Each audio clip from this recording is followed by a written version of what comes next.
1, 2, is this on?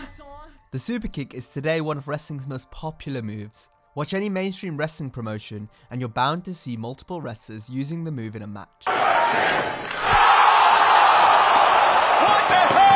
It's instantly recognizable, and unlike many other popular moves, the way the Superkick is hit hasn't changed a great deal since its first use. The infancy of the Superkick dates back to the 1980s, where gentleman Chris Adams would be its innovator, referring to it initially as the judo kick, as Adams leaned on his martial arts background when originating the move. Adams, who is a black belt in judo, would drive the sole of his foot into the opponent's head, with the chin being determined as the best and safest place to aim for. The force at which Adams would execute the Superkick helped make the move seem so devastating, as it looked as though he would take his opponent's head clean off their shoulders. The momentum Adams would get when stepping into the move also helped add to the visual. Adams didn't start out using the Superkick as a finisher though, but once he began slapping his thigh when hitting the move, the crowd began to pop more for it. Chris backs up. There it is! In its simplest form, the move was a high side thrust kick, but Chris Adams hit the Superkick as if it were an uppercut, a technique that would continue to be adopted by most that hit the move after Adams. But there were also variations of the move that were more like the more traditional thrust kick, such as the savate kick, which was used by the likes of the Great Kabuki, Yokozuna, Rikishi, and Umaga. Glacier, a martial arts expert like Chris Adams, would also put his own stamp on the move with the spinning cryonic kick. But it didn't always have the results as intended. But Nash, it's very well documented. What happened?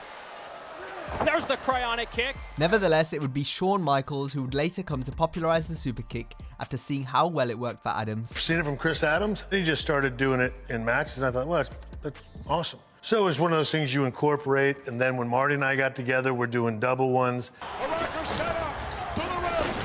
Look at that tag team effort. At first, Shawn would use it as a setup move before hitting his finisher at the time, the teardrop suplex. Pat Patterson goes, you know, Shawn, that kick, the kick is the bang. You hit a big pop. He goes, that should be the finish. He goes, the kick is good, and then the other one sort of comes down. And so I was like, all right. Patented crushing kick by the champion. Hooks the leg. The referee's there. It's over.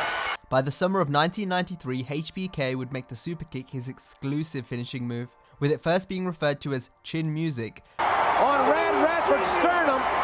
You hear that? How about a little chin music, he said. But he didn't see it the second time. Before being tweaked to sweet chin music. 1, 2, yes! Sweet chin music. Michaels would begin to stomp his feet to signal the sweet chin music was coming as the Heartbreak Kid tuned up the band.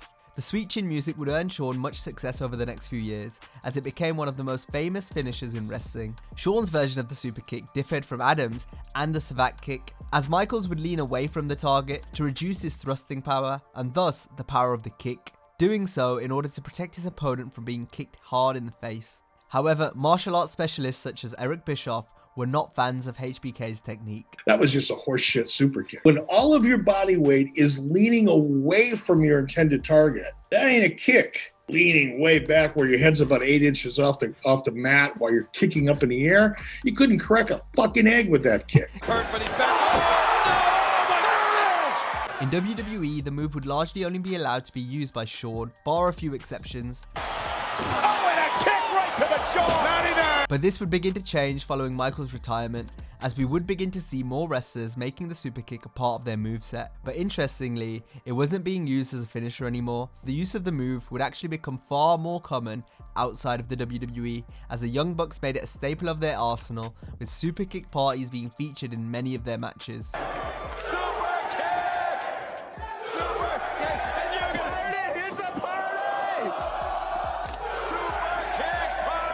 The overuse of the move would lead it to become less impactful. It would still get a good reaction, but it was hard to buy it as a finish to a match when so many wrestlers were using it as a setup move.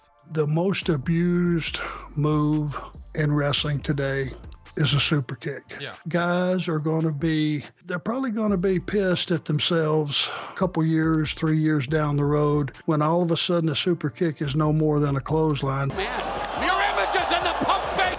Super kick, but another kick from Gargano. Oh my! The over-reliance on the leg slap would also start to take away from the effectiveness of the move, with WWE even telling their talent to avoid slapping their leg when hitting any type of kick. Instead of taking your hand and starting closer to your body. Some of our talents, they reach way out here. Right. So you see their hand way the hell out here, separated from their body, and then they come slap. That's my problem. As a talent, you're being too obvious. This could be it. The Superkick remains a legendary wrestling move. It was smartly adapted from judo into pro wrestling by gentleman Chris Adams and then taken to new heights by Shawn Michaels. Digging deep in the guts. As it continues to take the heads off opponents to this very day. Welcome to the party. Oh my God, thanks for coming, Sammy. Even though it's not much of a finisher anymore, Dolph Ziggler is doing his best to try and change that. Oh, turnbuckle Super kick. Super kick. Super kick. The Superkick always looks great and can be hit on anyone from anywhere. Standing on his feet. Which is definitely the making of a successful wrestling move in this day and age. What's your name? Stan. Stan. Oh! See? I just kicked Stan! And that brings us to the end of this video. As always, if you enjoyed the video, be sure to give it a like and subscribe to the channel. Also, do check out our latest video on Wrestling Move Origins, where we look back at the history of the DDT. Hope you have a great day, and I'll see you next time.